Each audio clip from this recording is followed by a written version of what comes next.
commence? I think you just did, Mr. Chairman. All right, this meeting is officially underway and commenced. I don't for think lack we of a better had the term. recording, did we? It's recording. It's It recorded recording. the minutes. Okay, prior to gotcha. that. I think we have Mr. Klaus on. He's muted and doesn't have his video on. Not sure if he wants to. He just unmuted. Oh, there he is. No problem. Welcome.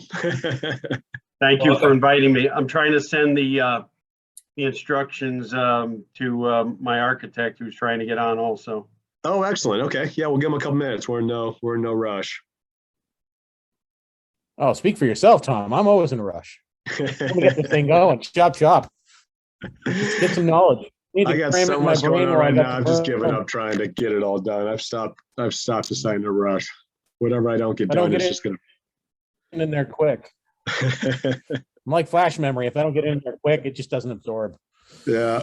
I'm getting to that point. I just keep pushing buttons, hoping something's going to work.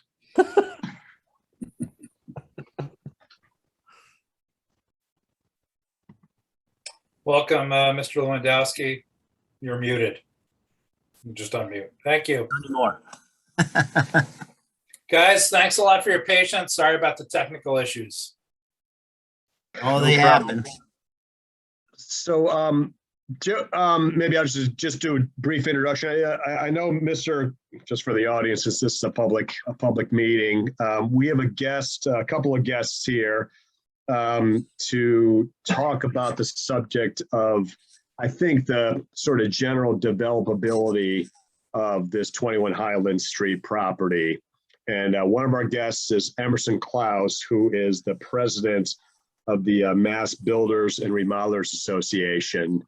And with him, he's brought with him Peter Lewandowski, who I believe is an architect. Yes. Is that right, Peter? LR Designs, we're in Cambridge. Okay, excellent. Joe has connected with Emerson and Peter prior to this to ask them to generously devote some of their time to talk to us about their thoughts on the 21 Highland Street property. I think they know the general, this is the committee that's looking into the potential redevelopment of this school property for affordable housing. So we'd love to get some insights from professionals in the field about what they see as the developability of the property, how many and what types of units they see could be constructed on this site, and maybe even some insights into the costs and site development challenges. So Mr. Klaus, I turn it over to you if you're inclined to take the helm and give us your thoughts on what you've looked at. All right. Well, thank you for inviting both Peter and myself. Excuse me. Yeah, I actually got out to the property yesterday and walked through it. Spent some time out there, got into the building, and met some of the employees that are working out of it. Very nice group. But I got a good feel for pretty much what the building actually is. Pretty neat old building. But one of the things Peter and I and his partner Jim spoke earlier, and Jim's not able to tune in totally tonight, but we met via Zoom earlier and talked about, some of the fill in the blank things, like what is your end goal? I know you sent over, and I have them in front of me, some ideas or questions that you had, but you mentioned affordable housing. Is that what you're looking for? And is this going to be town-owned rentals, or are they going to be condoized and sold off as affordable units? And where were you thinking there? And then we have some other interesting just to give you a little bit of overview, because I think it goes to that question, Mr. Klaus. This subcommittee is been put together to explore different options specifically for redevelopment of the property for affordable housing. And so all of the options that you just mentioned are up in the air. We're exploring them to see pros and cons of each. Should they be rental housing? Should they be condos? Should we town develop it itself through the housing authority, or should we set this up and do a public-private partnership with a private developer? Sort of all that's up in the air, and that's the sort of thing that we as a group are exploring right now. So I imagine that probably makes your job a little bit more amorphous as to what you're trying to do. But yeah, we know that you're not going to give us a specific project, but any insight you can give us into, hey, if you did, townhouse developments, we think you could fit 4 buildings with 3 units on it, or you think, it may be better for 1 building with 10 units in 1 building, whether you think, hey, there's no possible way you can do this because of X, I imagine those are the types of insights you might be able to have on this. Thomas, quick question for you. Where is the town of Southport regarding the state quarter as far as affordable units? Where do you guys fall into it? We're We're at close. 8.6%. You're 8.6, so you're under the 10. Correct. Okay. How close are you to getting to the 10? And is this, Depends on a couple of things in the pipeline. I'm on the planning board. That's why I know this stuff. There's one project that's held up in litigation that would have pushed us up to about 14%. And then we just redid the zoning in the downtown district to allow for a lot, which this does not fall into. This is in Residence B. and when would you see those units, or when do you see potentially reaching that 10% requirement? Is that something Well, within the next 6 I mean, months, a year? if Park Central, proceeded, that would be within the next 24 months.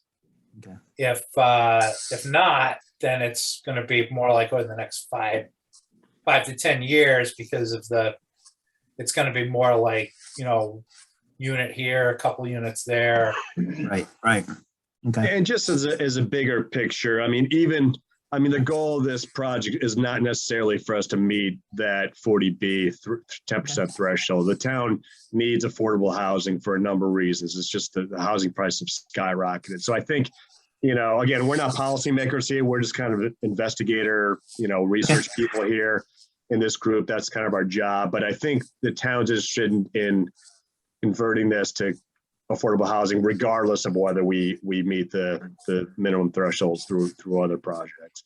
Well, Go I ahead. think also worth mentioning is that this is also in the transit corridor. And so we So don't I know.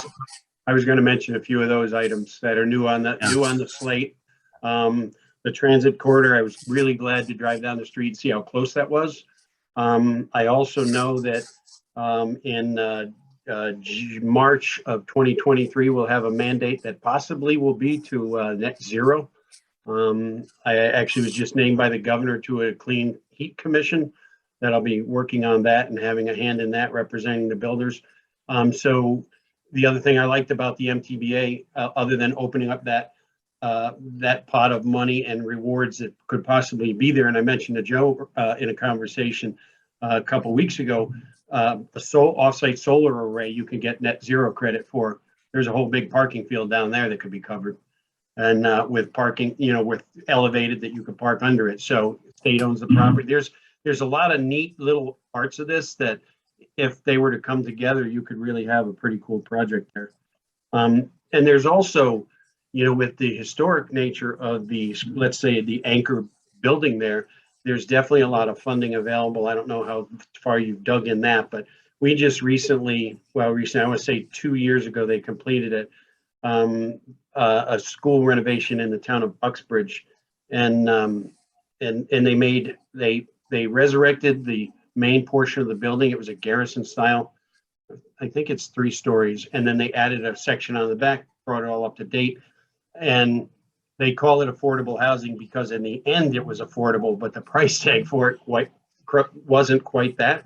But they got a lot of federal and state funds, so it didn't come out of the town's out of the town's pocket. And I believe they got 42 units out of it. And I can probably gather up some info on that project for you. There was some stuff written about it, but my daughter also now works for the town manager in that town as his second assistant. And I'm sure she could get us some hands-on info where they got the money, how they did, and whatever. And I think there's going to be more in the way of, once these energy mandates come in, that Mass Save is going to be talking about incentivizing to go to more efficient packages and all electric type of thing and that. So there, by the time you're really going to hone this down, and it's going to take quite a while, that stuff will be probably in the shape of mandates. So we're going to have to do it anyways. So that might be a way to start thinking about it. I'm glad you Can I brought ask you a up quick the question? historical I'm sorry, go ahead, Jesse. aspect of this, Mr. Klaus. In our zoning, we currently allow for adaptive reuse. And the language in the bylaw just says apartments is one of the allowed end uses. So through historic, and the property does qualify as historic, so it is eligible for a historical adaptive reuse. And that seems like a clean path, so to speak. It wouldn't require any type of town meeting, zoning changes in order to achieve it that way. That surely streamlines it. And, if I could dovetail on that same concept, I'm curious with these state funding sources. I know we won't get too deep into the funding sources right now, because I know we have limited time with you, but just really quickly, is it your idea that, if the building that's there now is historic, so I imagine that any funding for renovating that particular building would qualify for the state historic building restoration funding. But if we did, a project that included additional buildings, say, 3 or 4 other townhouse buildings in addition to the site, do you think that having the one building shoehorns the entire project into that state funding, or do you think the state funding is limited to that specific building? I don't know for certain, but my guess is it's going to be a pretty narrow in. Yeah. But Okay. but I think there's going to be other other funding that, the governor's really been so strong on that transit oriented. So to me, as long as you don't make it also age restricted, where you might have working folks that'll walk down to that train station. They don't even have to own a car possibly, or at least for 5 of the 7 days a week. Right. I literally had about a half hour to kill when I was leaving that property. I sat down there at the train station doing some work before I went on to my next meeting with Peter at another client's house. And the more I sat there, I went, this is right there. And I just started, the juices flowing, going, yes, there's a lot of parts and pieces that would have to be assembled, and obviously the funding for it. But I think there's some cool stuff there. There are obviously some barriers Peter and I spoke about earlier, with septic issues. Is the building do you have city water up there? Or is it on a well? That Anyone is a know? very good question. I don't know either. It doesn't show on the property card, which it usually does. So, and I Yeah. didn't recall seeing a wellhead anywhere or a pump room. There was one shed, but I don't think it was hidden We in that. do have town water in parts of the town, but I'm just not sure whether we have town water down there. Yeah. And how about- and how- school? Wouldn't you think a school would probably be on town water? Well, I mean, it depends. I mean, it could be a well. I mean, the other question, like Emerson alluded to, is it private sewer? Is it a septic system, or is there sewer? It or is a is there septic sewer- system. We do know that. Is we there do know it's sewer a in is there sewer in the area that could be connected to No it all, or sewer. no? Nothing. No. Nothing. That's Right. one of the questions we want to get. We want to get some insight for you both on. Yeah, I mean, The way- because the other part of that is that even if it's private septic, it'd be interesting to take a look at to see what is the design for, because obviously if the septic system was originally designed for the school, which is a little heavier use, and it can be reappropriated for that, then going to apartments or townhouses is less of an intense use at that point. Oh, is that right? Yeah. But it seems to be like you have a lot of space. You've got that little playground. You've got the hill in front of you. So it seems like there's a lot of area in that parking field. There's certainly a lot of area that you could certainly expand a system and see what you can get out of it, Would you just so- off the top of your head, Peter, could I ask you a question about that? If it was designed for a school the size that you saw, if you were to design today a septic system for a school of that size, and then they decided to pull the school off and put 10 to 12 units of housing on there instead, would the 10 to 12 units of housing be a much lesser water septic load on the system than a school would have? Based on what you have right now, probably. I mean, basically it goes by gallons of flow. Right. Also, when you meet a certain criteria and a certain level, you have, the DEP gets involved because now you're creating a larger common septic field that they have to Yeah. kind of get involved in. So the biggest part of it would be to see what the septic system is like, see if it's someone can take a look at it and see what kind of condition it's in, how old it is, what capacity it has, and also a survey of the property to kind of outline where the system is and what you can build around it, because you have certain clearances. And if you do have, obviously, a well out there, you have certain clearances requirements from the well, from the septic, from the building, and all of that. So all that stuff has to be kind of taken into consideration. A quick follow-up question on that. If I suspect that the well probably will need, and the septic probably will need to be relocated. Is that a major, Well, the system, if it has some age to it, usually all systems in the state are designed with backup areas. So basically, if your system fails, there's actually areas, or usually a lot of times, what they'll design is a system that has a little more width to it, so you can actually put new, we call them fingers in between, or the trenches in between other ones to do it. That could be just an evaluation of again, soil conditions, how old the system is, and what the location that it's in, to see whether the system is sustainable or can be just replaced where it is. There's a whole bunch, like I said, there's a whole bunch of DEP guidelines that you kind of get into at that point. But you need to initially kind of have almost like a spatial requirement, what I mean? So you have a site plan, have an idea where the system is, if any documents, and you can start kind of allotting, areas for those things, so the building is here, you've got a parking field, which you can certainly put the system underneath the parking field. The soils are good there. I don't know if it's there or not. So the other thing that's available too is the state DEP is undergoing a study right now to see if they can diminish some of the requirements to allow septics in more difficult places. And so they actually created, I think they have down in the Cape, they have actually, and one of our members who's a septic expert engineer, he's a hydrologist and also a builder, is so impressed when he went down and visited what they're doing there. But they are testing actual real life. They've got effluent coming from, I think, a correction facility down the way, and they're actually spreading it through these test fields and taking measurements and doing whatever. They expect to have results back in the spring to see how it goes through. They had this up and running, I think, this past spring. And so they want to see how it does through all the seasons and see how it all performs, so then they can tweak that.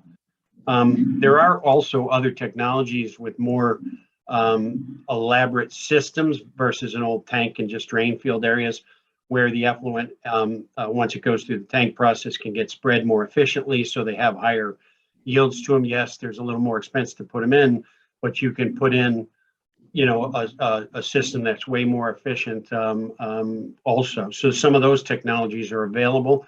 If you have perfect ground and great soil, the cheapest way to go is the old tank and, fingers of drainage. But when that's not the case, there are other options too. And if you can get enough of unit count up there to spread the cost, I mean, that's how we do it. Just, do the site, we think, and we want to get your insights as to, we think it's, from talking to other developers, 10 to 12 units in whatever configuration you want to make them. So I don't know that it's a site that really politically we can put a 50 unit, I don't think high rise on there. So I think that's kind of the magnitude we're looking at. Again, we're not the policy makers, but we're the people that are going to say, hey, here's some options. Well, I think, looking at the main school building, though, it's got quite a bit of square footage to it. Just having walked through it, and then Jim and I and Peter crunched looking at the property card, how much square footage was in it. Because I think on some of your notes, you were talking only maybe 3 to 4 units in that building. I think you could probably get a lot more, and Peter could probably talk better to that. And especially now, I did not ride the elevator. I don't know how elaborate it is, how reliable it is, or but it's had a sign about only one person riding it. I don't know if that's just COVID related, which it may well be. They had a lot of COVID related signs still up. So, But, when I see that, if you had some more that were towards elderly folks, there's a really great benefit. But I think you can get more than 3 or 4 units in there. And I agree, you don't want to put a high, you got to keep stuff that the people in the neighborhood want to see that fits in. The church is kind of a residential looking church right across almost across the street, a little bit down. So is their rectory and looks like a community center. So I think you got to keep in that kind of mindset no matter what you build there next to this building. Right. Are you looking at all as far as what happens to the playground that's there, and also the drive that's coming around as far as developing part of that parcel? Or is it mostly just for that one building, which, like Emerson mentioned, we did look at some quick numbers and we were kind of up to around maybe 7 to 8 units inside that building potentially, based on just the square footages of the building itself. Well, when you say 7 or 8 units, Peter, do you see, if we want to do 2-bedroom units, you think you could fit 7 to 8 2-bedroom units? It Wow. all, yeah. I mean, it all depends on what you're looking for as far as area Yeah. calculations. I mean, you're not talking about, 2 bedrooms. You're not talking a bedroom that's 16 by 18. I mean, something a little more comfortable in scale, but it Yeah. still works with an open floor plan. So that's certainly something viable. Say that again. You think it's 6 or 7, did you say? Probably Summary- between summary? 6 to 8 units, somewhere in that Okay, yeah. range. I mean, you have 3 floors, right? You've got a basement. I mean, we're looking at some pictures of the building, and you have windows that are elevated, and I don't know whether how deep the basement is in there, but if there are windows there, you can certainly use the basement as some of the units just have higher windows. So No, Yeah, that's great. Thank you. The other 2 floors are amazing with the ceiling heights and those big windows. You would have stunning apartments, I think, no matter what you did there. It would be pretty nice. Yeah, and then going to Peter, I think the question you just asked, I think what you were asking is, outside of that building, were we considering, development of the rest of the land? I think the answer is yes. We had, up to this point, we've been thinking that, the school building would yield, as you said, 3 or 4 units, and then we would try to get up to 10, 11, 12, 13, 14 units by new buildings on the other parts of the site. So can you give me your thoughts, both of you, on the overall developability of the rest of the site beyond the school building?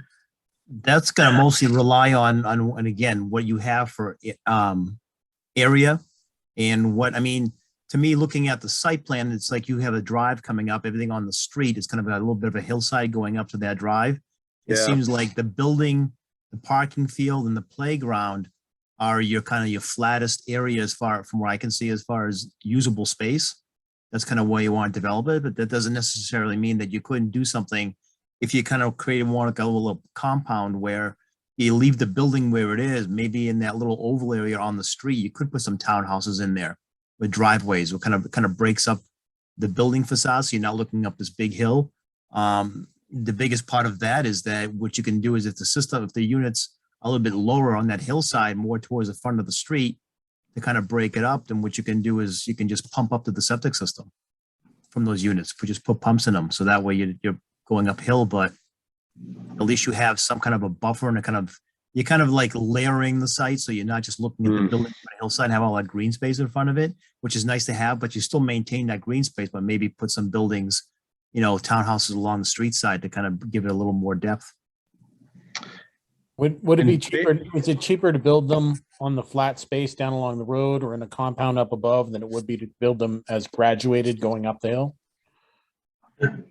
Yeah, I mean, it's a combination of whether, building on a hill, then you have to deal with the grading and how you kind of get into them and how they all work out.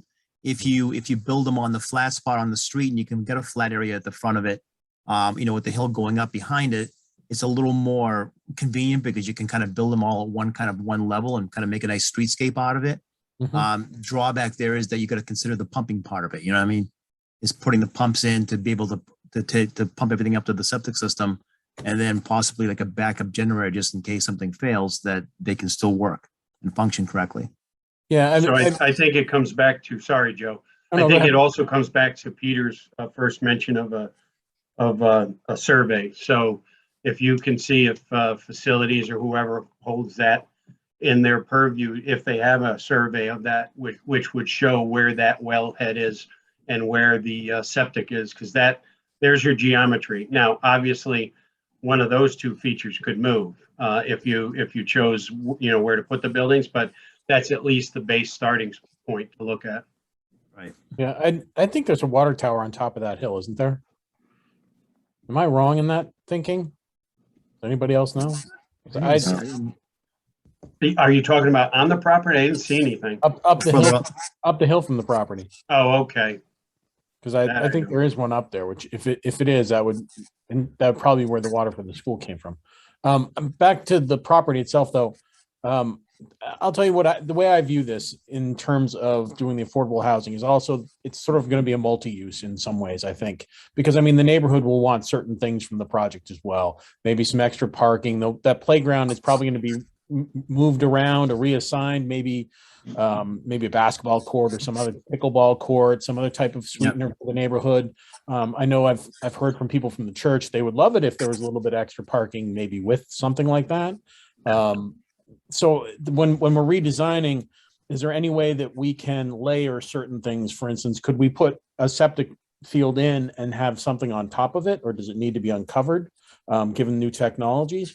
Do you see there being enough space to do that independently on that piece of property? Maybe the 5 or 6 units in the school and maybe another 6 on sort of in a townhouse format, plus those other elements? It's a good shopping list to have, Joe, as far as, kind of get the community and kind of get maybe like a survey as far as what they see being there. The plus side to a playground is you can kind of move around anywhere. You can kind of make it interesting, even if it's on a hillside, like in the front. That's more of a community base. You could put some parking in front of it that could be used for the church down the street or across the street. And then you park a lot off the street with the playground in front of the school. And then you open up the whole, northwest side of the site for more development for projects. So it's getting kind of a shopping list or some kind of community outreach where let's get a questionnaire out there, like what are people looking for? Because then if you can put placeholders in all those things, you can kind of put a number to it. You know what I mean? You can get an area calculation as far as, okay, how big should the playground be? Is what you have there efficient, or can I have a little more density to it? There are requirements. We've done playgrounds before that there's certain clearance requirements. I mean, you think of playgrounds, you think, oh, this is great. It's a great concept. Until you get into the state and federal requirements, there has to be certain clearances, certain areas between the units and the padding, and there's a whole bunch of standards you have to meet. As far as the septic, yeah, I mean, if you can put the system, if you've got a parking area on top of it, you can put the system underneath. All you have to do is prepare for like an H20 loading where the piping has to be designed to make sure that it can carry the loading of vehicles on top of it. You don't want to make sure it doesn't get crushed, so you want to make sure that the system is designed that if an occasional truck or vehicle or dump truck goes over it, it's not going to crush your system. So, but yeah, that's certainly something that is viable. Yeah, those types of systems too have come away from, if you did that 20 or 30 years ago, it'd all be concrete pipe, pretty expensive stuff, pretty hard to deal with. There's so many plastic options out there that are traffic ready that you could store, whether it's septic water or if you had stormwater requirements. We before coming back up north in 2012, I did a lot of commercial stuff in Florida. We hit a lot of stormwater. We have, rains down there. You got to do something with all that water that comes down really quickly. And we did a lot of stormwater drainage under our parking areas. Really easy to do and hide, and it works. So there's a lot out there. It's a cool site. I think it would almost be interesting to have a neighborhood meeting right there in the schoolhouse and get as many to show up for coffee and donuts one night and say, hey, here's what our idea is. Here's what our idea is. We want your input. What do you want to see? What do you want to see maintained? What do you want to see leave? I know they have the pickleball court up on the 3rd floor, I think it is. We might want to have one outside somewhere, but there's also, I think there was somebody using it last night for some classes. There's a couple other things that go on routinely there. So, when those are displaced, where are they going to go? And is that a concern that instead of doing the 8 units, do you keep a meeting room in that building. So you do 6 units and you keep some kind of community meeting room. I don't know if that's a good mix with a residential use with people coming and going and the other 6 tenants that live there.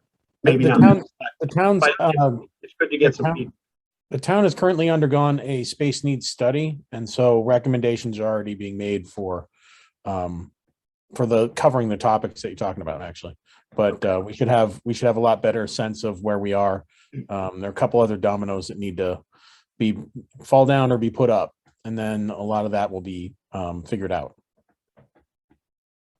So I wonder if I can ask you probably the hardest question today, which is, without having a specific project that we're talking about, but if you just consider generally whether if a developer or the town kept the school building on there, converted it to 6 to 8 units, let's call it 6 for ease of reference, and what that entails, and upgrading the systems and getting the electric grid up to modern standards, and putting in walls and putting the HVAC and do all that stuff to the building, and then also adding, doing the site work, developing the site, dealing with the septic issues, dealing with all the permitting, putting up a few other buildings to get 10 to 12 units.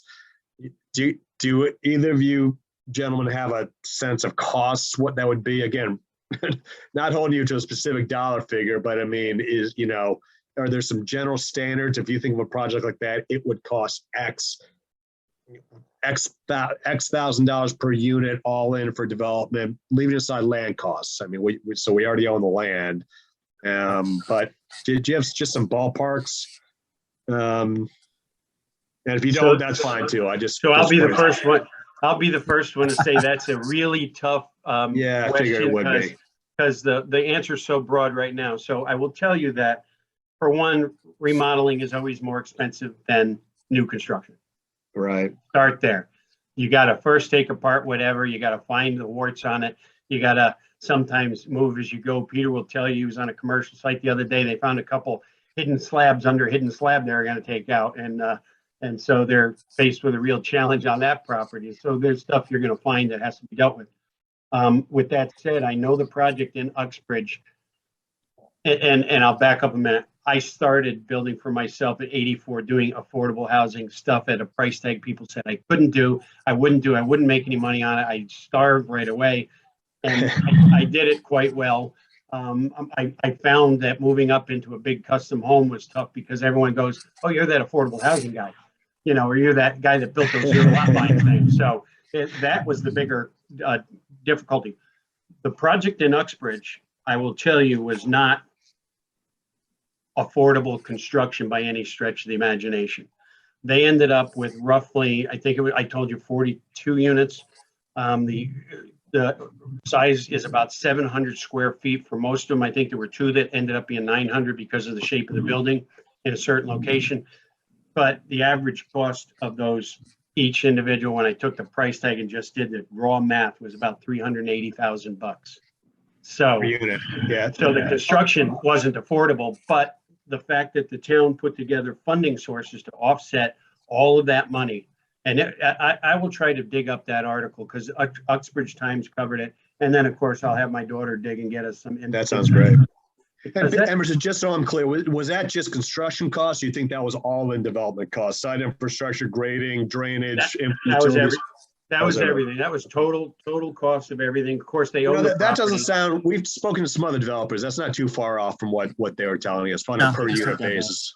Emerson, that was $380,000 per unit to renovate existing units, correct? The front part of the building, which was kind of a garrison style, was there. That was renovation. The T that they added on the back was new construction. So it was a combination of the two.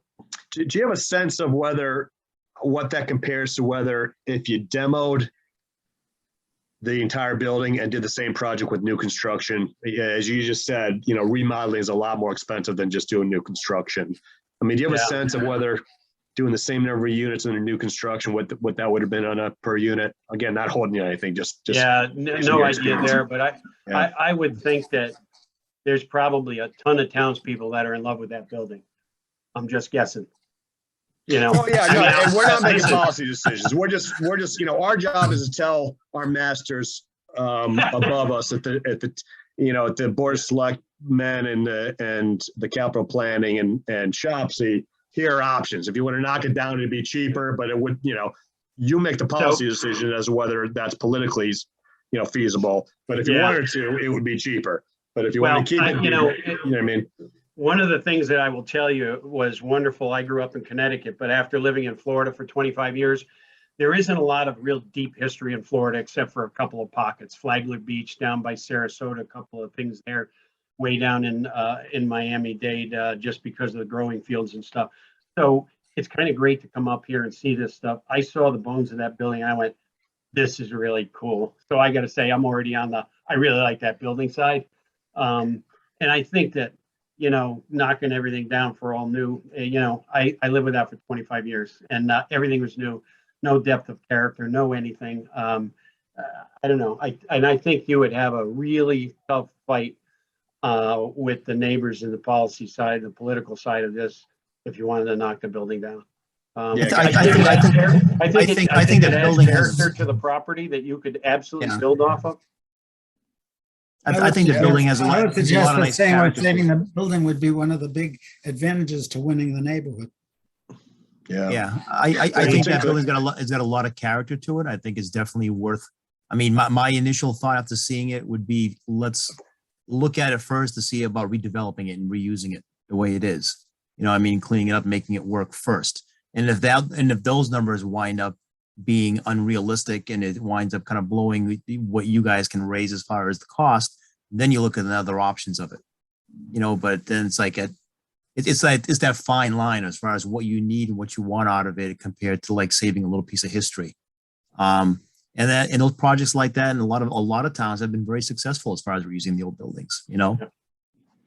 Yeah, we're not making the value judgment. We're just looking at different options. But I think I tend to think that the people on the Zoom call tend to agree with you, even though I don't think it's really our job to determine whether that's the way to go or not. But I think the people on this call would probably agree with you. You'd be surprised when it comes to the fundraising, how many people will come to the realization that they got to, write to people and make sure that they can make it happen and will turn out. They definitely did on the Uxbridge project. There was a lot of community support for that.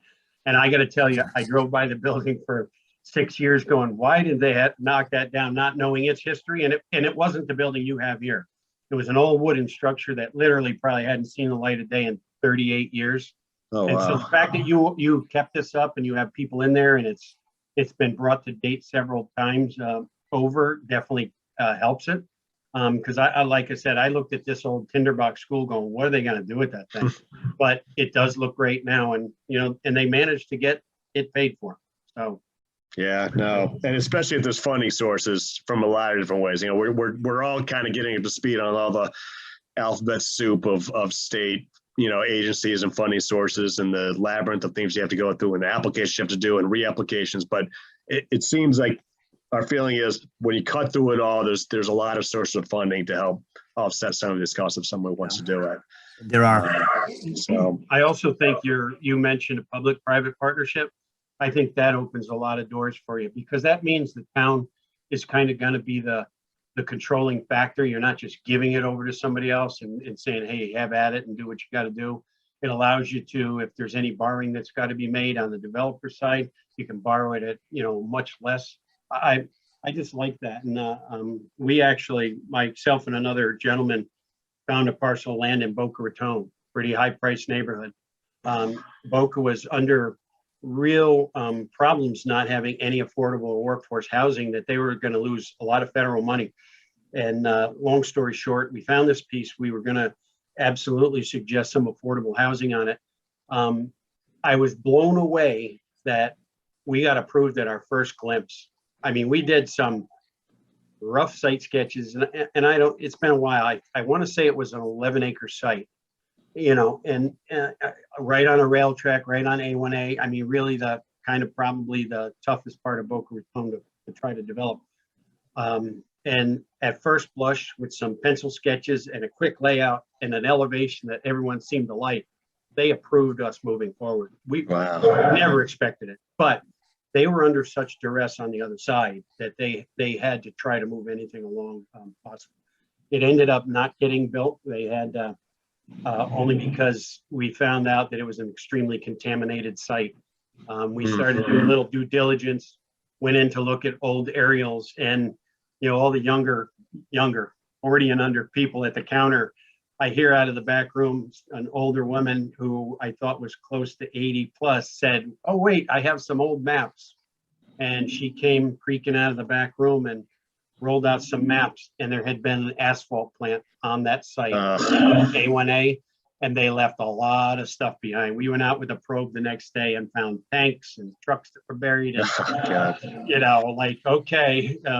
So it just unfortunately wasn't going to happen. But I think the building's going to be your anchor and get it to happen. And there's a lot of money out there. But the public-private partnership, I think, will open a few more doors for you. Well, can I ask you a follow-up question on that, the public-private partnership, just to give you a little context? We've been we're exploring, again, we're just presenting options, but one option in terms of who handles the development is to have the town itself, small town, small housing authority, we're not doing major projects left and right, to have the town develop it themselves on their own land versus having a private developer develop the land. And, in my view, I'm a commercial real estate lawyer, so I know the private developers have the experience and have the, can execute these things and, potentially a lot more efficiently than a small town housing authority could execute the project. So, I mean, in my mind, the benefit of private developers is their experience in doing these things, but they're also motivated by profits, and they have other factors that come into play that maybe don't come into play when you have a town doing it. So I'm curious, in your experience, when you've seen some of these conversions to affordable housing in other towns, has it been the town itself developing it? Has it been a public-private partnership where the town devotes land, but a developer comes in and does it and has enough economic incentive to do it? What's your experience in those projects? I think if you look around, you probably will find every mix of that. Yeah. But as you were saying that, and Peter and Jim and I spoke earlier and said, that might be a good avenue to pursue. I'm not super familiar with how that works in this state. I was in Florida, and it was really advantageous there. And then as you were talking there, what hit me is I think if the town did it, you would be required to meet Davis-Bacon on all of the wage stuff and the reporting and whatever. And I have done federal jobs in Florida for air traffic control, whatever, and it definitely ups the price tag. It definitely ups the reporting issues, the auditing, I got to say, I did public procurement too. Every single contract has to go through a public. So that's what I've been told is it's very inefficient for a town to develop something themselves, and way more costly. Right. It's the Davis-Bacon, and I'm okay with the wage part of it because that actually guarantees better wages, but the way the bidding process has to go, everything else about it, and the reporting and auditing. I mean, we had to budget a lot of time for that stuff on the accounting and admin side, which you would have to on a project like this anyways, even in a public-private partnership. And but yeah, there's definitely some other things. I personally want to dig a little bit more and learn more how they work here in Massachusetts. At the same time, I can certainly find there's several projects around here that were done that way. I also participated as a subcontractor in a fire restoration up in, wow, isn't that crazy? Up north, it was an old schoolhouse, North Reading, beg your pardon. It was an old schoolhouse in North Reading that had been converted about 1989 or 90, and they had a catastrophic fire in 3 units on one end. Well, the fire was catastrophic, but the fire department having to put it out with a couple million gallons of water really took down the rest of the building pretty much. A contractor friend of mine got the project. My company did all the casework and millwork, cabinet install. I want to say it was 38 units. It was probably a $15 million project, but Tony is somebody that I certainly can get some really relevant information about what was he faced with, what did he see? And I'm thinking, when I was in the building yesterday, I didn't notice fire suppression. I don't know if it's been added, retrofitted for fire, if you have a water source. That was one of the things that caught them by surprise there, is that obviously you followed a fire. Obviously you're doing more than a 50% renovation of the place. They had to, in a very odd shaped building, had to add fire suppression throughout, and that was a pretty hefty price tag. So there's a lot to consider in all of that, but we certainly can look around and gather up info and see what worked for whatever. And quite frankly, for you guys to call somebody else in another town, you probably get a quicker response than outsiders, but I certainly did get info on the Uxbridge one, which was kind of interesting. Yeah, that sounds great. I've been told from a few different sources that it's really not a good strategy to have the town do these types of developments themselves. I don't quite get all the dynamics of why that is, and I know the public procurement process is a big obstacle and bogs everything down, and maybe just bogging everything down just makes things more expensive. But Hey, Sam just sent me a email. Thank you, Mr. Stivers, that the town water system pipes run right past the school. So it's highly likely the school has town water. okay, There you go. good. That's even Thank you, better. Sam. That's a help. Well, look, I don't want to keep you guys all night. I know you've been here for a good hour, and it's been really interesting and really, really helpful. Do you have any other thoughts you want to add to this before you go off? I don't want to keep you all night either. No, I think there's a lot of cool parts and pieces. I mean, it's going to take some work to gather it up and keep fleshing it out, but I do think community involvement. I'm a big consensus builder guy. For or against. My brother and I mounted a campaign for our county in Florida not to get rid of a county park. And it's really quite an interesting story about gathering up the neighbors and getting people to know that the county was going to do this quietly on the sly. And it is now one of the most well-attended and most successful parks by head count that was out there. And they were going to sell it back to a developer who happened to be a friend of mine. Was the first call. I said, are you buying that back? Because it's going to not be going well. It's not going to go easy. And he said he was already mired in another one that was on a riverfront that was an environmental nightmare. This was also you sound like you do a lot of projects down in Florida. Have you ever heard of a project called Bonnet Springs in Lakeland, Florida? I've been by it. I'm not super familiar with it though. But it's I was a little north of there in Marion County, the biggest landmass with 340,000 residents and some really supernatural treasures in 2 first magnitude springs serving. So, I would tell people, and this particular developer, I said, listen, I'm sometimes going to be your worst nightmare if you're a developer and you're looking at an environmentally sensitive piece of land. I'm a kayaker. You're going to go near my 2 rivers and springs, but I think that community involvement would be such a plus. You got the room there, have a meet there. The ones that don't know the building well, let them get all warm and fuzzy, and that could work in your favor. Yeah, once you get further down the road. Yeah, that's for the next step, and probably a different group of people that are going to actually execute on this project if they decide to do affordable housing. But it's all that plays into what we do in terms of telling them, hey, this is what the landscape looks like if you want to do it.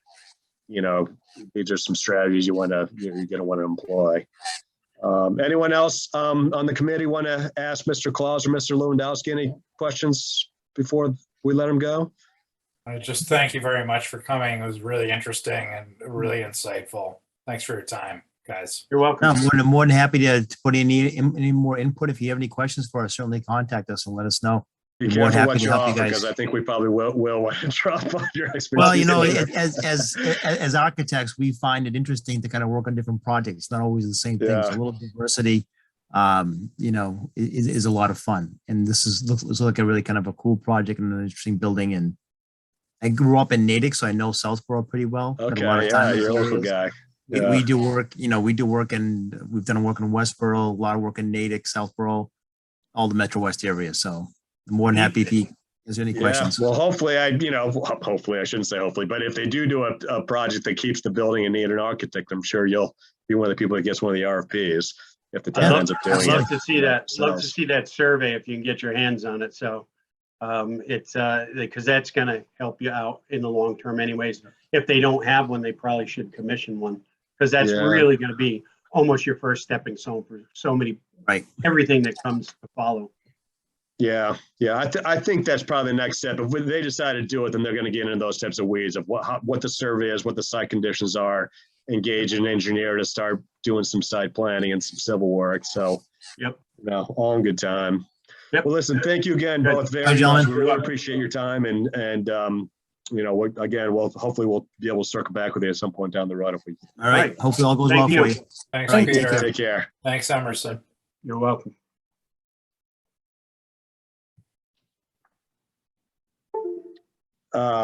All right, everyone. So that was really good. That was excellent. So continuing the meeting, that was a good hour. So why don't we, I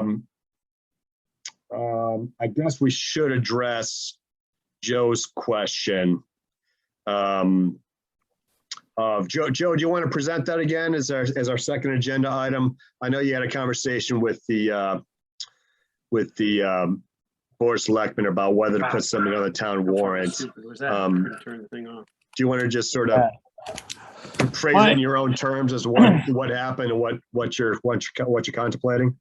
At the Capitol meeting, we had a Board of Select member that's a member of the Capitol, and I extended my opinion to her that I felt that the Select Board should include in the town warrant a article that would be an open endorsement by the town populace at the meeting toward the investigation of that property to turn over into investigating the property for affordable housing officially, not just by committee form, but by the town endorsed the idea of looking farther into it to making some sort of plan and seeing whether we could get funding in those sorts of avenues along the process. Because as I think everybody knows, I've been very much in favor of having an endorsement by the populace, because this is not a project that's going to move without that. And so I'd rather have this project on the map town-wise so that everybody can sort of get it out, be involved, and it can move forward in a more official form. Because I think we've already found that we know that it's developable. And it's certainly, in many forms. And so getting the next conversation out in the open and having an endorsement to move forward, I thought was important. I did mention that I was speaking for myself, but I felt that it might be a good endorsement by this committee to take a vote that we felt in support of doing an article in the warrant, because the warrant's going to close, I believe, was it January 6th? So it's coming up very, very fast. And even though we haven't submitted an official report, if we don't do it in this session, it'll be 6 months or more before we're going to get another opportunity to sort of get that into the town meeting. And at that point, if we want to push the process along, I felt it was good to have a formal endorsement by the populace of the town to at least go to the next step beyond where we are. So, Joe, I mean, I understand where you're coming from. My experience with town meeting has been the articles that pass are really precise, and thorough, and have a lot of clarity to them. Mhm. I feel like we'd be presenting just a sort of a concept, and we'd almost be in. My fear is that we'd be, letting the town say no because we're just have no concrete plans, no concrete facts. And I think the discussion we just had with Mr. Klaus and Mr. Lewandowski, sorry about that, is sort of indicative of what we're up against in terms of, work still, homework still to do. I think that a better course of action would be for us to stick to the plan of this subcommittee and fulfill our charter, and fulfill the goal of presenting the possibilities to the Board of Selectmen. And then, letting them sort of take the ball with the next steps. Well, I think we have a better chance of getting people to support a generic endorsement of the idea. Because if we walk in with any one plan, the wolves usually will pick it apart to begin with. And the fight of whether it's going to turn over into affordable housing will continue regardless. And we might as well at least start the process of getting everybody talking. Even if it does fail, it doesn't set the process back any more than it will be by waiting and putting off that discussion. Do you know what I mean? Your point. I don't. If the motion fails, Mhm. then how would this even proceed? If the town essentially votes not to support the general concept, that would probably disincentivize the town from moving forward. Well, then all of us wouldn't bother to waste our time in presenting a project that would then get torn apart later. Well, I guess I would chime in and say, I guess I tend to think, and again, I'm just one member here, we're all going to give our views on this. I lean a little bit Jesse's way on this, and I think it's more the nature of our charter, which is, and I've said it before, and it continues to be at least my personal view, is that, our job we're not a policy-making body. We're a subcommittee that's been assigned to investigate, the feasibility and what would be involved to convert in doing this property as affordable housing, and report back to the policymakers and let them determine whether it's a good idea or a bad idea to do affordable housing on this project. I don't, in a funny way, it's not even really our job to say whether it is a good idea or a bad idea to do affordable housing here. Our job is to say, hey, if you wanted to do affordable housing, this is what would be involved. These are some pathways you could do it. There's our report, policymakers. You make the decision now whether you think that's a good idea. If you think it is, then you go to the town meetings. I just don't think it's the nature of our charter to advocate for affordable housing. And to your question of whether we're wasting our time, our time is to investigate and report, not to seek the public's endorsement or not. It's just simply to do an investigation and report to our masters and let them take the information, do what they decide to do. So I'm sort of in Jesse's court and just think it's just not part of our job to do that. Alex, you have some thoughts on it? Not really. I mean, I can see both sides. The only thing that occurs to me is that it's tempting from my standpoint, where I've got a historical background more than anything else. It's like almost against my religion to take the building down, to try to get some organizations on our side, like the Historical Commission and so on and so forth. And I don't know if we go before the town meeting with such a loose package, if they would even know what we're proposing. And I think sometimes affordable housing is not a very appealing topic for a lot of residents. Until for one thing, we certainly have to let it be known whether we're looking to give the firemen and the police a place to live, or whether we're looking to give grandmother a place to live. So I don't know, Joe. Do you want to take a vote on it?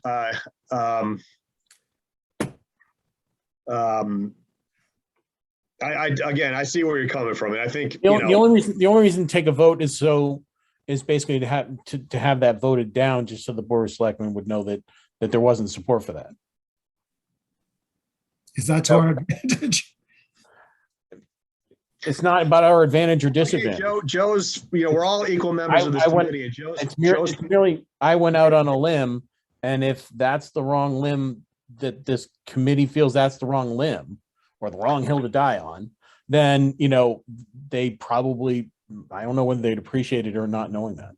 Yeah, Some of well, them I mean, watch look, it we anyway. all have our own views as to whether and what nature this should be affordable housing or not. You know, I think we have all our own personal views. So I'm not saying that, you know, outside of this committee, it's not a, you know, to advocate for something like that is fine. I just don't think it's our committee's role to do that. And But I'm maybe it's the yeah. wrong thing to do, and we're better off letting the Board of Selectmen do their own politicking to get it in line before.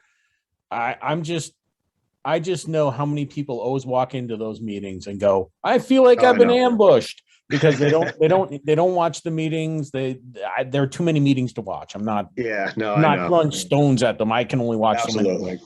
Um, But I do tend to think that Jesse, I mean, if all of us are in favor on our own in our own minds as citizens of Southborough and seeing affordable housing done here, I tend to agree with Jesse that, you know, if our role is to do the preliminary field work, give it to the Board of Selectmen, and then let them develop a more, you know, a more what's the word I'm looking for, Jesse? You know, establishment. They're do more legwork. They're going to get a feasibility study. They're going to start getting more concrete about what a project would do, what it would look like, who would serve. That's for the next level of them to do that, and then That's have right. a package. And then they would decide whether or not to, you know, put out the surveys and do well, if all if the that, things that are necessary to determine what the, you know, most viable path is forward. And then probably they would be the ones that would sponsor the warrant article. And then we would have many public hearings. Yeah, that would just be the start of a We'd long probably process. have a good 18 months of public hearings before the final warrant article was. well, if that's the case, I mean, I'm sort of in favor of us just writing up a report right now, because we already know from what we've turned up already that you can build there. You can put affordable housing in there, that there are buckets that will do both, you know, new and rehab. We know we can put probably X number of units on it, at least. I don't know that we need to do much more investigation into how many different types there are if the next step is really, you know, the process of going through all that. I think that we could do that for our own fun, but it's not really necessary for us to continue. I sort of share that as well. I sort of think that, you know, we've done a lot of investigation. You know, it's our committee has been herky-jerky. We've had all these technical problems, so we really haven't been able to get together on a consistent, I guess, for lack of a better term, organized fashion. I think we've collected a lot of information, and I feel like we're starting to get to the point where we can start pulling this together and start pulling together some bones of a report. It's still a little unclear to me, you know, if we're going to tell them, you know, put in our report options for self-development versus private development. It's still a little fuzzy in my mind as to how exactly that would play out. And I sort of feel like we need to just hone in a little bit more on those details, but I think we have the bones of a report already with what we've got so far. And I was even thinking, I'm getting ready to go down to Florida myself next week for the holidays. I was even thinking of starting to put together an outline of an actual report with some gaps of things that we can fill in. But I tend to agree with you, Joe. I mean, you know, there's only so far we as a committee can go as a preliminary information gathering body to give to the town before they take it to the next step, if they decide to take it to the next step, to then take it to the next step and get more concrete and get more specific as to what the project will look like. So I sort of think that we're getting more to the point of being able to deliver them. Hey, here's what life looks like if you want to do affordable housing. Here are a couple of pathways to do it. So, you know, honing in on some of those details, I think we still need to do. And I think, and this is sort of an area that you seem to be the most attuned to, Joe, is to maybe even give them a more specific, as one element, you know, summary of the different state programs that could be brought to bear, you know, if into the project that could help to free the funding. I know we've talked about them generally. There's historic preservation. There's the MBTA funding. There's the government's got all sorts of things, but I think we're still a little amorphous on what those things, you know, would actually be in reality. Well, some of them just aren't known right now. Yeah. That's part of our problem. And like the MBTA and what they're doing with that whole corridor program. Right. We just don't know I yet. was talking Right. to Emerson about that, and they have their rep talking to the state about it, because the state, I think Andrew said it early on. He said, the program's there, but they haven't put out any details. And who knows, we could wait 6, 8, 12 months and they still may not have put out all the details on it. So, it's going to be an ongoing evolution in terms of projects and fundings, especially when you're dealing with any state or federal funding.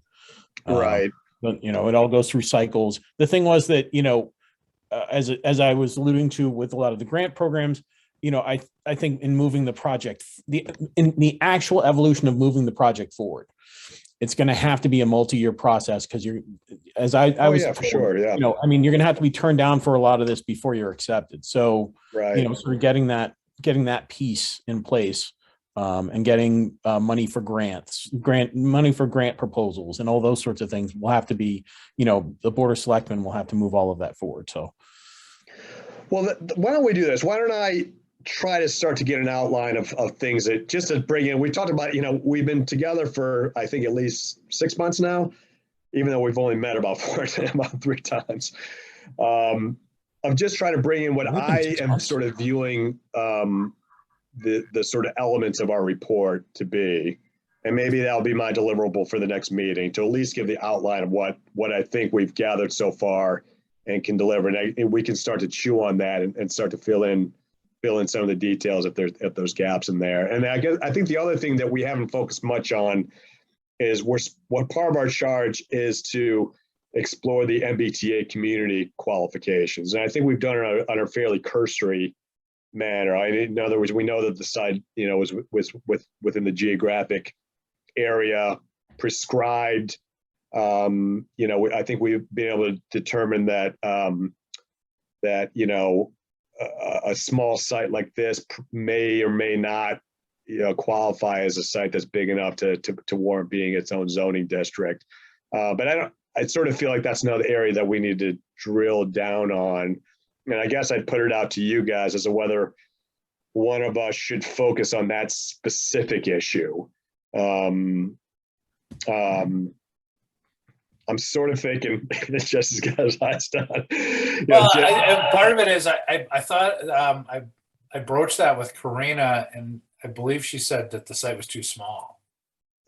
Well, we explored saying, hey, can we create a zoning district that includes the site and some of these other zoning, areas that sort of weave their way around.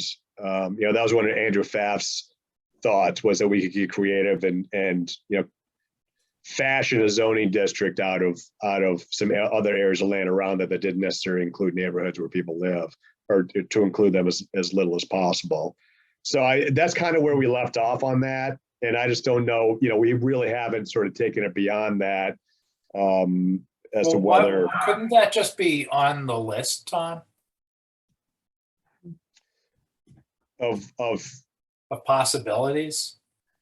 Yeah. Well, I think our charge was to explore that. So, do we stop right now and say, hey, it's, the radius is, I forget what the radius is now at this point. Is it, why don't I'll talk with Andrew again, and why don't I actually look it up and read into it, because when Andrew first broached it to the committee, and when I talked to Emerson about this briefly, both of them had read more than I had, and both of them were very clear that a lot of the details were still just very up in the air. That's right. I read the same Gotcha. thing, that it doesn't actually specify a minimum size. But when Karina went and asked the contact at the state, they said something to the effect that, we wouldn't accept a 4-acre or 5-acre Right. lot. right. But to Joe's point, it's not actually specified. I'm kind of over my head from the politics of this town because I don't know it, but it does seem to me that we have, as was just said, established that under many conditions it is doable. So it would seem to me we could draw a conclusion that it is doable. Here are some of the concerns with considerations that have to be worked through, and it might be time to at that point, turn it over to the town. Yeah, I mean, is that as far as we can go right now with what we have? Hey, the site is within the radius, but you know, whether we can simply zone the site I think we've reached the conclusion that the site itself is not big enough to constitute a zone. You know, they've told us that won't do. So maybe part of our report is if the town wants this to be, if we wanted a MBTA transit overlay district, it would have to be bigger than just this site. And again, leave it to the policymakers, like some of the people, you know, Sam on this call and other people to understand, okay, if we want this, we've got to draw a bigger district and let them figure out the details of that. Our job is to investigate and report, and we can't, you know, if our investigation is, hey, we know that this site is not big enough. We don't know what is big enough right now because it's not determined. But if you want this MBTA community overlay district, it has to be bigger than what it is now. And let them That's the graph it fair out. thing, Tom. I mean, Yeah. I think that we could present it as this is the benefit of the overlay district. This site in and of itself won't qualify, but if the town has the appetite to entertain the idea of broadening, Yeah, that's the area. policymakers to take to the next level if they want. Yeah, and I like Jesse's suggestion. I think that makes a lot of sense. And even further, I mean, we could get into some really, you know, if we were really trying to get into this. I mean, Emerson brought up another one by, you know, sort of getting land that we could double use for a solar field and those sorts of things, which, you know, if we were going to try and do an overlay district, all those sorts of things could play in, and it could be a really kind of.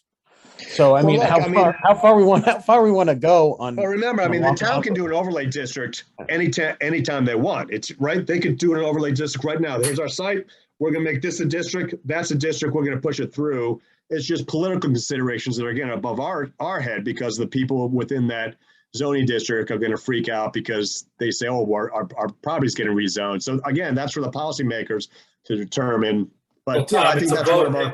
It's actually a vote at town meeting.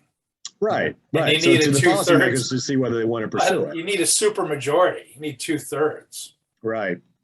For any zoning district, for whether even if we do that with just our site, they need the same 2/3 majority. Obviously, if you make it half the town, they're not going to get a 2/3 majority. If you take our site and add another 2 inches, maybe they do get 2/3 majority. It's the policymakers' decision how big they need to go. Our job is towards them to say, hey, look, you need a bigger zoning district if you want to do this. Now, by the way, the solar district is a little section of town right next to Westboro. The rest of the town, you can't have any commercial solar arrays. I got that one passed actually my rookie year as a planning board member. Oh, nice. Anyway, I think I'm getting a sense all the four of us are on the same page at this point, that we're willing to kind of bounce around an outline. Tom, maybe just a suggestion, if you draft an outline and send it to the three of us, and maybe we can write up our I don't know, input, if you will. Yeah. And then we can go over it all. I think you guys all have the green button at the bottom of your screen for share screen, right? Mm-hmm. Yeah. I'm thinking like each of us could just share a document and kind of, maybe I'm creating too much work for us, but I'm thinking we can share our, our own document. I think it made what you're saying, outline or something. Yeah, no, what you're saying makes perfect sense. Yeah, he sends out an outline. We all put our parts in, and then one of us can just cut and paste and consolidate. Yeah, no, that makes perfect sense. Pretty much, right. Yeah. All right. Why don't I do that? I mean, I don't think we're quite done, and I guess it's maybe this outline will become a jumping off point for what we can then start to identify. Oh, we're a little shaky here. Maybe we need to flush this out a little bit more and do a little bit more inquiry into something there. But maybe the outline will help us sort of figure out what we feel solid about and what still looks shaky. So that'll be on me to do. I'll start putting that together as at least a draft outline that we can then flesh out from here. That sounds good. That sounds great. So should we choose? we have to approve the minutes. Sorry, we have to approve the minutes too. I guess, does everyone have a look at Alex's minutes? Yeah, they look fine to me. I saw some typos. That's surprising. I know. This is what I do all I'm day. I totally, look at I'm documents and find totally typos. blind to typos. What did I just do with that? Yeah, if in the, after the meeting starts, the second line down, I believe it's possible instead of posable. Yeah, I had several of those types of things. So that was in the paragraph. Oh, starts here it is. with Gotcha. Palmer. Yeah. So can I, Alex, do you have it in front of you, or can I just give you Yeah. some Yep, I'm ready. typos? Mhm. So in the first paragraph, the one that Joe just pointed out, Joseph Palmer has been in touch with the president of Mass Builders Association, blah, blah, blah, blah, a meeting for advice on what is posable. So yeah, possible there. Yeah. Okay, Okay, and then in the next paragraph, these are just mine. I'll let you guys. Mr. Bisico, just my name is spelled, not this big a deal, but it's where BHIS. is that? Mr. Bisico, the next paragraph, Yeah, okay, BHSITKUL. okay. And then it says suggested discussing parameters for this site. I'd say development of the site maybe for the town. And then the next paragraph, we discussed proposing the members of the building association that they join us potentially. It says 1/16/22. They actually had, that should be 12/16/22. Actually 12/16/21, I think is what we. Where are we now? Sorry, the next paragraph where it says we discussed. Mm-hmm. Yeah, Just join us potentially for, I think it should be 12/16/22, which is today. Just remember, these are the minutes from our last meeting. 21, you mean? Yeah, okay, I put 22. It's supposed to be 21, yeah. Yeah, 12/16/2021 there, I think. Yep, And then when we say advice, I was going to suggest for, input into the developability of the site. Just a suggestion. it's fine for me if I can find it. And that, oh, sorry. Right after the date where they just plugged in 12/16/22, Yeah, it says for advice. I was going to suggest we put in for input into the developability of the Yep. site. you like that? Okay. And then the next paragraph, when it says Mr. Stein reviewed potential zoning, I would just say, Jesse made a nice presentation. I would just say Mr. Stein presented a summary of the zoning. I think that was most of our last meeting was. Mhm. Then my last comment was the second to last paragraph from the bottom. Says Mr. Stein moved to approve the minutes. Just minutes is misspelled. I think that's a dance, isn't it, the minuets? Minuets. All right, so those were my only comments. Anyone else have any comments? If you go back up to where you cited 12/16/2022, Yes, I don't think you need a period after PM. I'll take your word for it. I wouldn't know. And at the bottom where it says Mr. Stein made a motion to adjourn and seconded, I think you should also put the unanimous. Yeah, we voted. That's a good point. The committee voted unanimously to approve. Yeah, I mean, I don't think we need all our names on there, but yeah, just a conclusion. Okay, But yeah, other than that, all good. Cape Battles would be like roll call vote and list everybody's name with a yes or no. Will she request that? I don't think so. No, I'm just kidding. I don't know. I usually It's like the best minutes taker in the history of the town of South. I know. That's why, like us Joes are supposed to do our own minutes. I mean, we can't aspire to have Cape Battles level I'll minutes. tell We you just what, gotta do if the I best we can facilitate a meeting like Sarah Hoker, then somebody has to do the minutes like Cape Battles. Yeah. Yet to happen. Well, the funny thing is, like, I write them up in capital all the time, but I have copy and paste, so I copy and paste votes all the time. So Yeah. I never have to write everybody's name out again because I get them all wrong. So That is a good trick. It's all in the technique. if I was able to do that in graduate school, I would have been able to get my term papers done a lot better without traveling to Boston. I have my mother look them over and see where I reversed everything. Oh, yeah. All right, so just to wrap up the formality, I will make a motion to approve the minutes, subject to the edits that we just discussed. Second. Second, Any discussion? Just be prepared if Kate comes back to you for documentation. That could happen. In which case Okay. they'll ask for the documentation that Jesse submitted to the committee. So I have it ready. Oh, I think for the last, Like for a packet. I was just saying, be Posted prepared. online? That's cool. Just Oh, I saying, got gotcha. ready to go whenever the town well, clerk wants. can't Alex just submit those materials when he submits the document you circulated? Jesse, can't he just submit that when he submits the minutes? Okay, Yeah, I just- did send it to everybody as attachments. Alex, I could resend it if you want. Yeah, I have it, but if you could resend it just to make Yep. sure I put the right one in. I think you You just got it. literally file it together with your minutes when you I will, send it to the I town will. clerk. Yeah, I can just say, I can just file it with it. No Yeah, problem. okay. Who do I bring this to? To file it? Jim Haggerty. I think you just file it on the town clerk website, don't you? The town clerk meeting. Is I'll that the do way it. the meeting? I'll speak to them. I'll find out. Don't worry about it. I'll find out. How did you, Joe, we- when you filed your minutes from the meeting before, what did you do with the minutes? Did you just give them did you file them online? I think I submitted to the town clerk. Online. Also, one of the things I want to do is I want to speak to them and see who the day before this next meeting can send us a reminder with the link. Because all the That's other me. meetings I attend. Oh, No, I'm still working out the kinks, man. no, I know, but I It's not- think the town should have responsibility. We're all ancient dinosaurs here trying to figure I out the couldn't town's do that. I technology. had trouble with that too, but I think the town, I don't know, I get meetings all the other time. I'll find out who does it. I'm assuming a clerk in the town can do that. I'll tell you what, Alex, I'll ask Jason. There's probably something I'm supposed to do.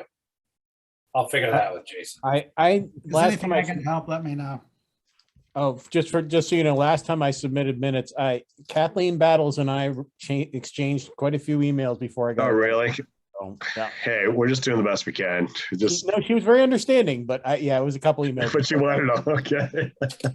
I actually I don't even want to say this in public forum, but I think I may owe some minutes as well. So I've got to do that as well. So get back. I don't think we took a vote. So let's just take a roll call vote. I think we have to on these Zoom calls for formality. Oh, yeah. I made a motion to approve the minutes subject to the edits we made and attaching Jesse's materials to the minutes. Joe, can you let us know your vote on that? Aye. Okay, Jesse, Hi. Alex, Aye. and I say aye. Okay, the motion passed to approve the minutes. How about next meeting? Do you guys want to say, I got some homework to do between now and then. Do you want to say, do we like Thursdays or Wednesdays? Doesn't matter. Thursday nights are good. Thursday nights are better. How about Thursday the 20th? I usually have basketball practice on Thursday nights till about 7:30. You do, gotcha. We talked about this before. Do we have an appetite for wanting to do these meetings during business hours so we have the benefit of Jason? Or do we prefer to have these meetings in the evenings? I could go either way, but I'm just trying to figure out what may work better for all of us. I can go either way. I like the idea of having someone at town hall. We could call them and we screwed up. How about like You 3 gotta o'clock call on the it. 20th? Is 3 that too o'clock on the early for you 20th guys? by Zoom? Yeah. Okay, that works for me. The 20th, that's we're talking December, right? Thursday, right? We're talking December, or January. January. Oh, Jan 20th at 3 p.m.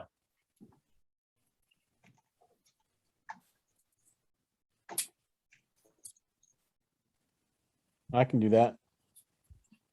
Okay, yeah, that works for me too. okay, good. So can I. Alex, I'll send you the packet tomorrow morning. Okay, good, thanks. All right, well, thank you, gentlemen, again. This is another good meeting. Make a motion to adjourn. Seconded. Second, all in favor? Oh geez, let's do it again. Joe? Aye. Jesse? Aye.